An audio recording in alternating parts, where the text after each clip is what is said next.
Bom, como a gente estava conversando antes, né, a gente já falou um pouco sobre citologia, já entendemos um pouco sobre os seres vivos, né, características gerais que eles possuem, e essa é a última aula, então, da citologia, né, onde a gente vai esmiuçar e entrar a fundo no material genético.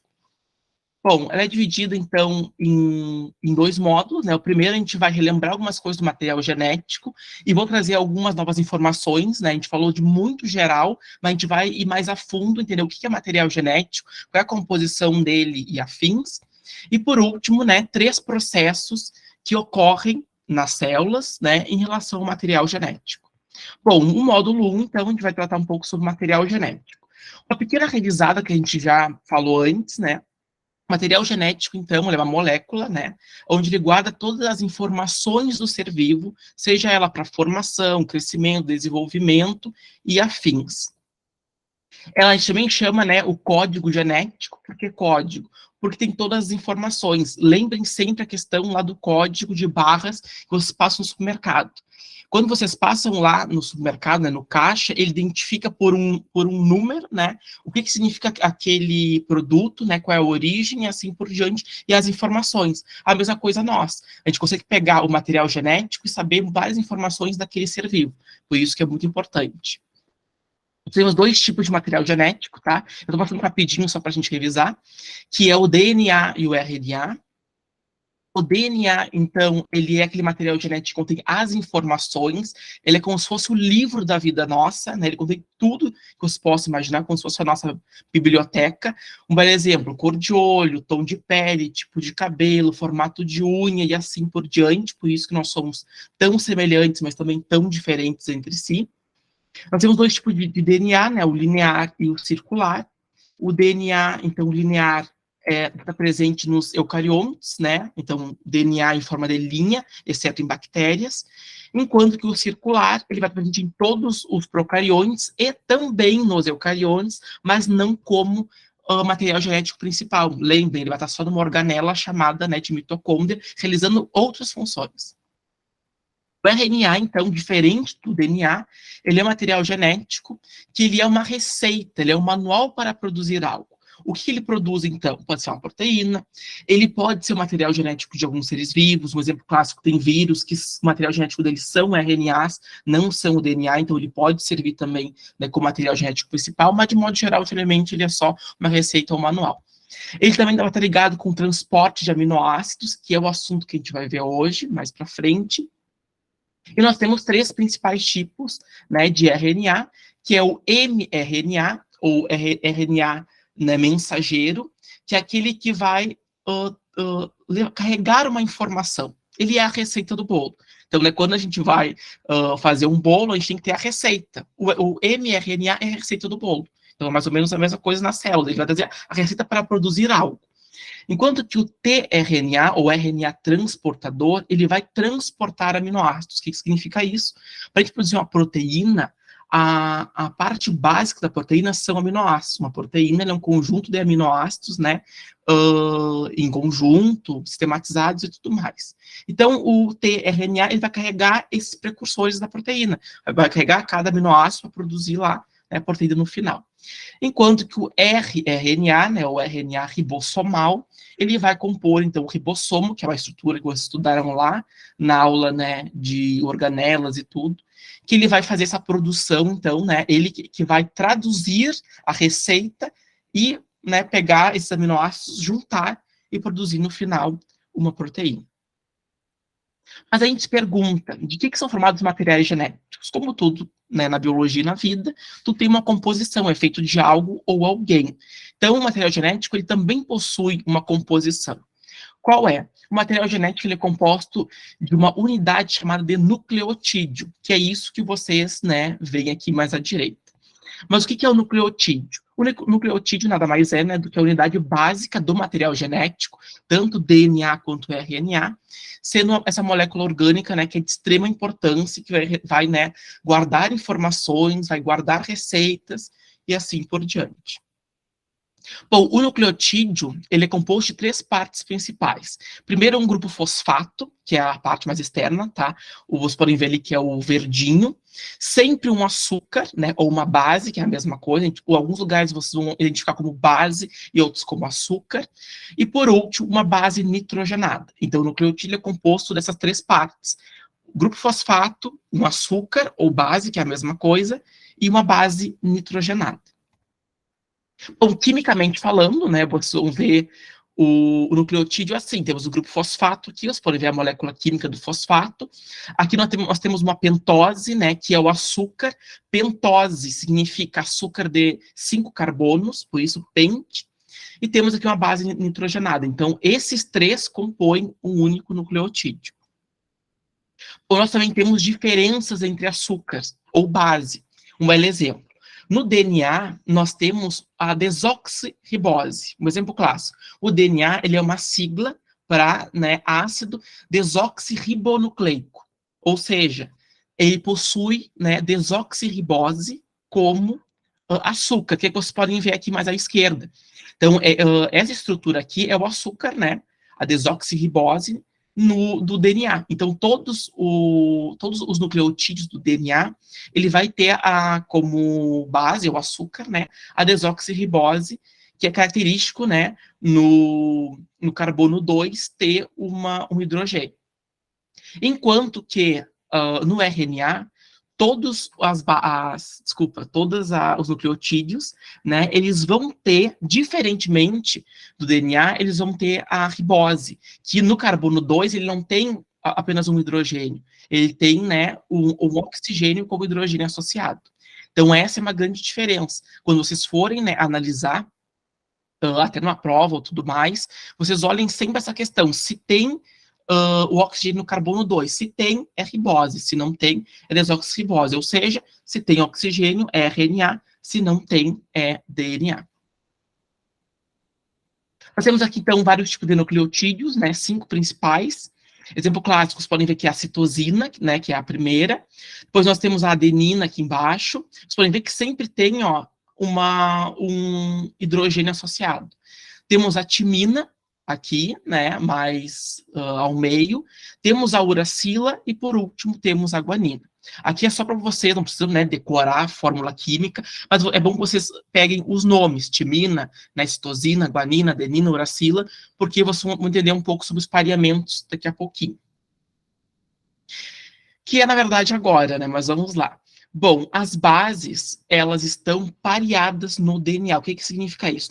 O DNA, ele não tem esses nucleotídeos soltos por aí, né? Não é tudo solto, como no caso do citoplasma, que as organelas ficam soltas. Não, eles estão pareados, né? Eles estão interligados, que é o caso do que a gente chama de pareamento. Então, vocês podem ver aqui, ó, que nós temos, né, aqui está representado, né, A como adenina, T como timina, C com citosina e G como guanina. E vocês podem ver que as bases, né, nitrogenadas, que é adenina, timina, guanina, citosina, elas estão pareadas. E sempre vai ocorrer isso, ó, adenina com timina e citosina com guanina.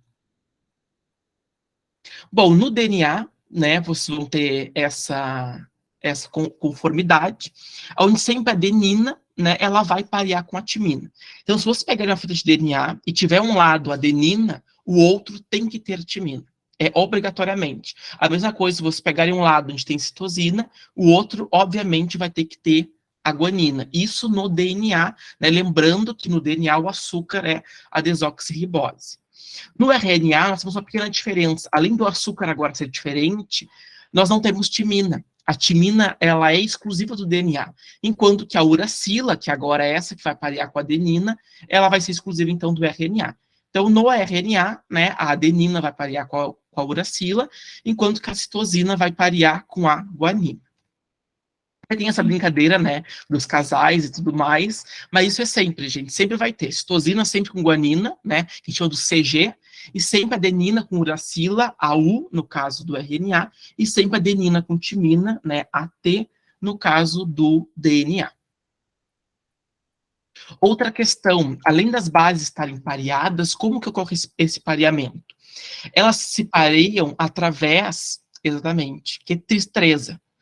elas são pareadas através de ligações de hidrogênio. Isso vocês vão ter mais aprofundado lá na química, né?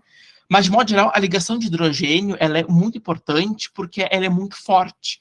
Então, ela faz, né, com que as bases, elas fiquem pareadas, né, e que essa conexão ela não se quebre. E também ela vai formar a questão da parte helicoidal, né? Você pode ver que o DNA, ele é helicoidal, ou seja, em forma de hélice, por causa também dessa conformidade, né, da ligação entre pontos, as ligações de hidrogênio, desculpa, entre o pareamento entre bases. Então, vocês podem ver aqui, ó, nessa imagem, ó, C com G está pareado, embaixo CG, depois AT, e assim por diante vai fazendo isso.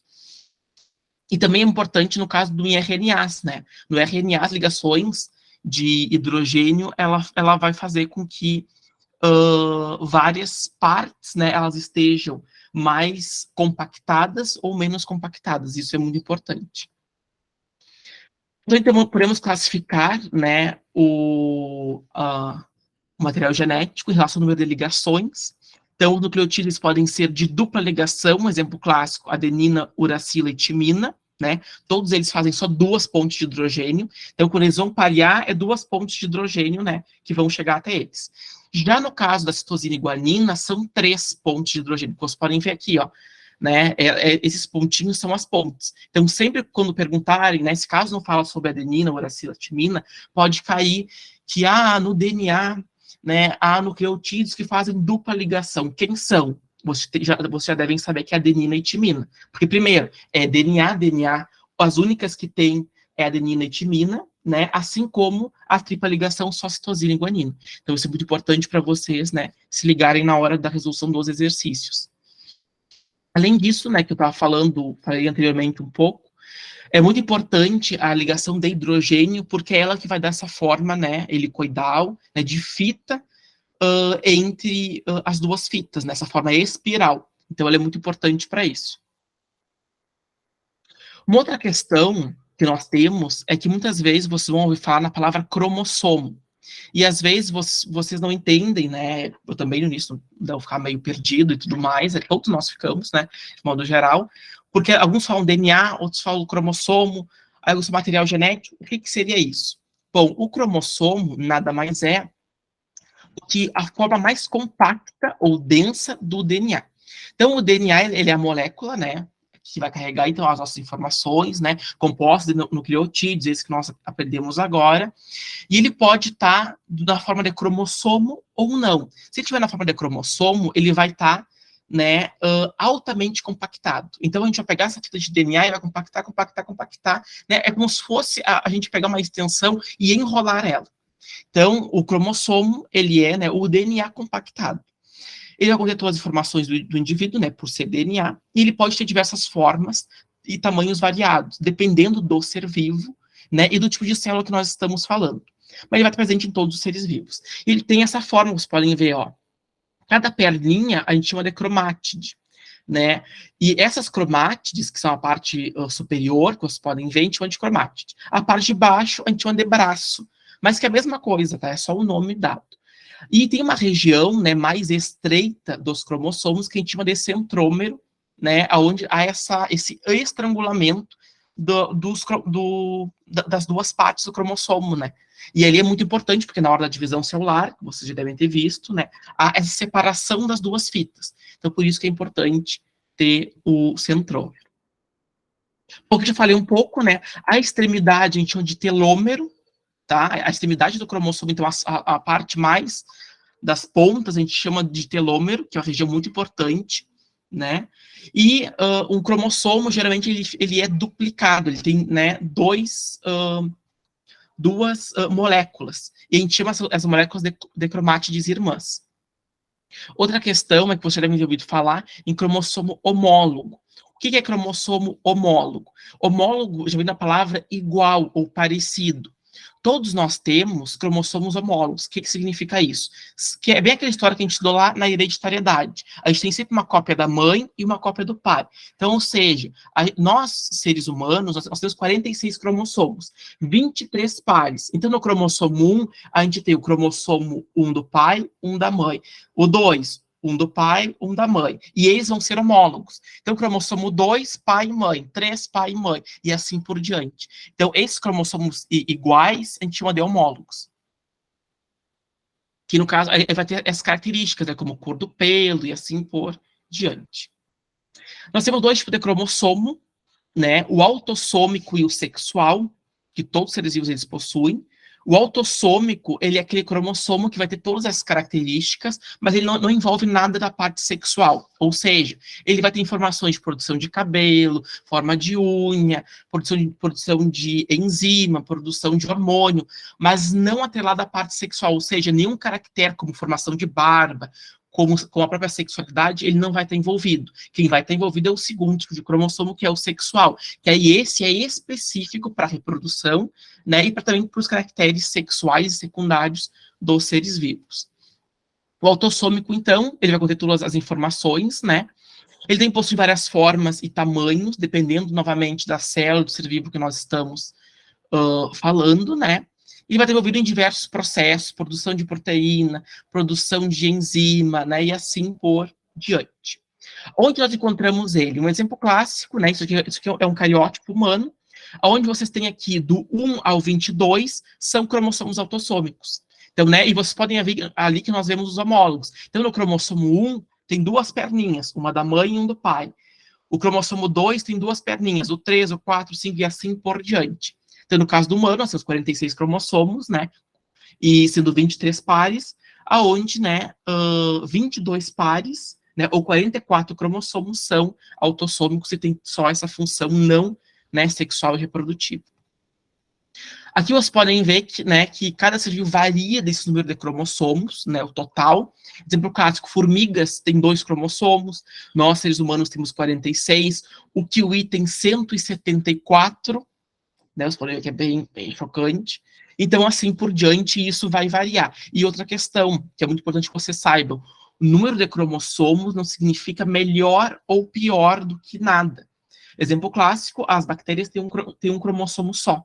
E elas fazem coisas assim, né, incríveis e muito complexas. Então, nunca pensem, então o kiwi é muito evoluído, né, de ter muito cromossomo. Não necessariamente. Então, isso você tem que ter em mente, tá? Bom, o cromossomo sexual, quando a gente está conversando, então, ele possui todas essas informações sexuais. Então, nos seres vivos que possuem, né, esses cromossomos sexuais, que são os animais, plantas e fungos, eles vão ter as informações sexuais do ser vivo. O que significa isso? Hormônios sexuais, como no nosso caso, a testosterona, a progesterona, o estrogênio, né, a questão da gestação e assim por diante. Ele também, né, vai variar em forma e tamanho, e vai estar envolvido também nesses caracteres secundários, como no caso, né, na espécie humana, desenvolvimento de mamas, né, a questão do anabolismo, no caso dos homens, né, muscular, e assim por diante.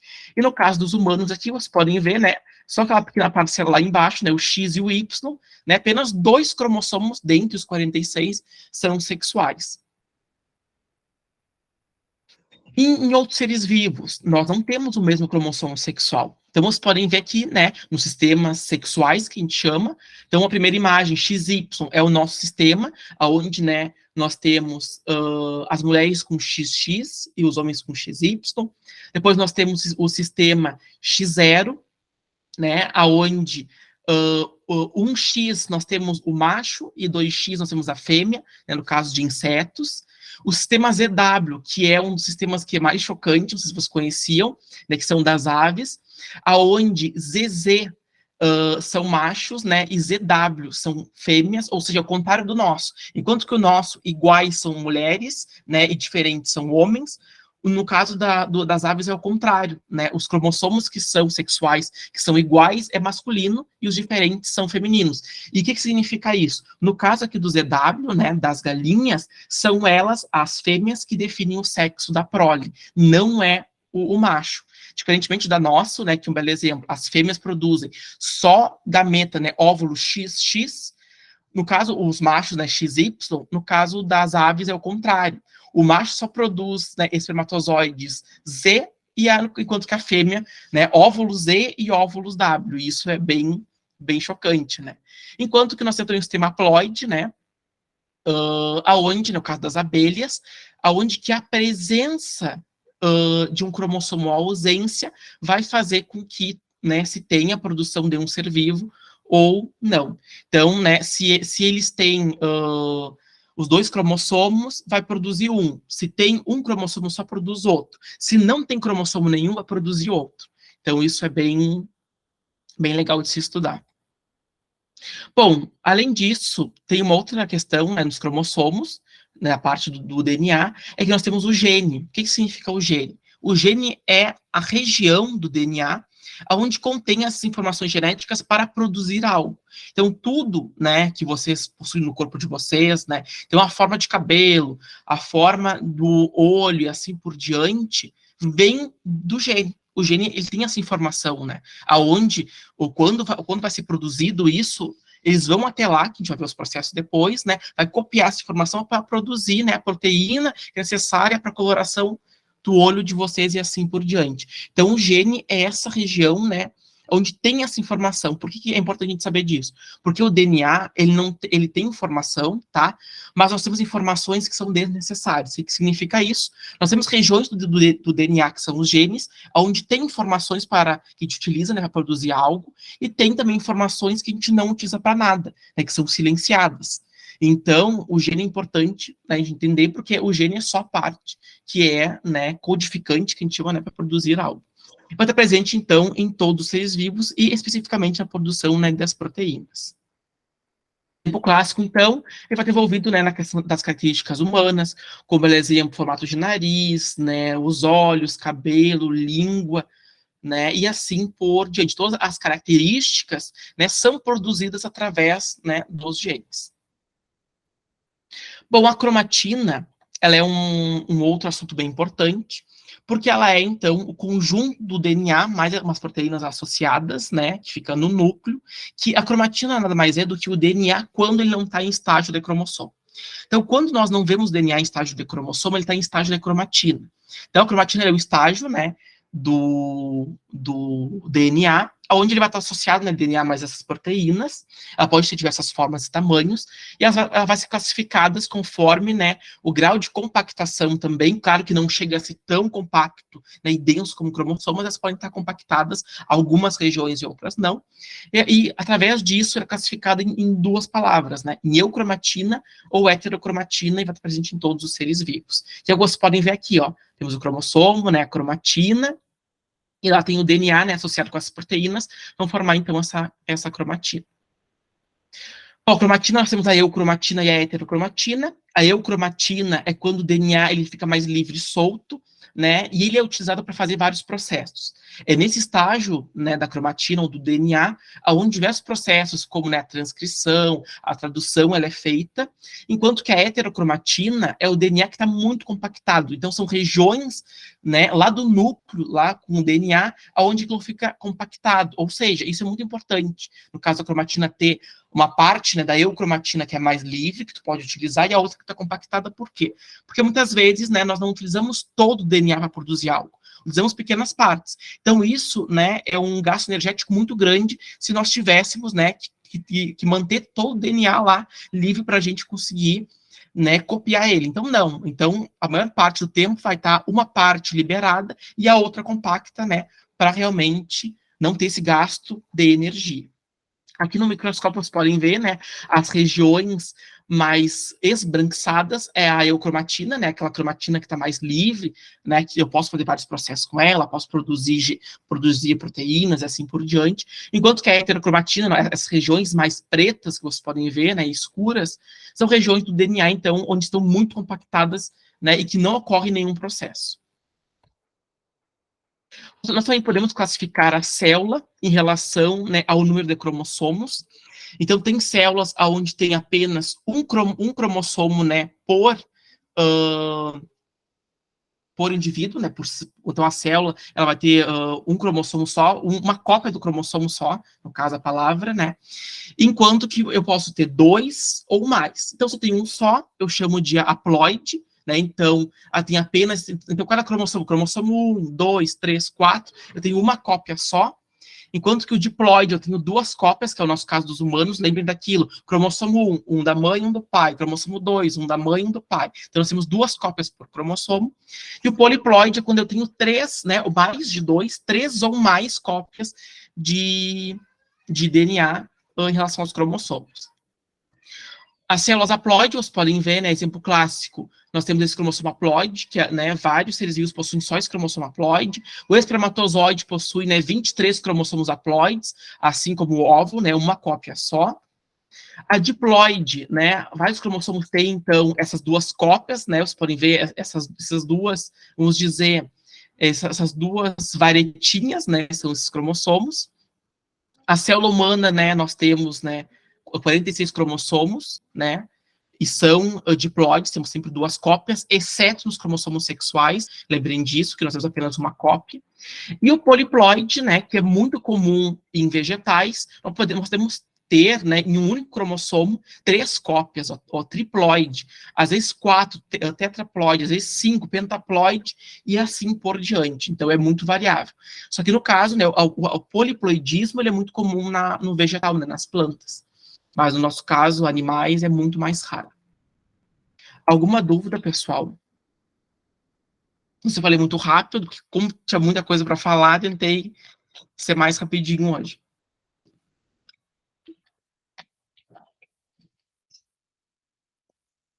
Tranquilo? Tá, eu quero saber se tem alguma dúvida. Que vocês falem um pouquinho também. Vou parar aqui a gravação e a gente conversa um pouco.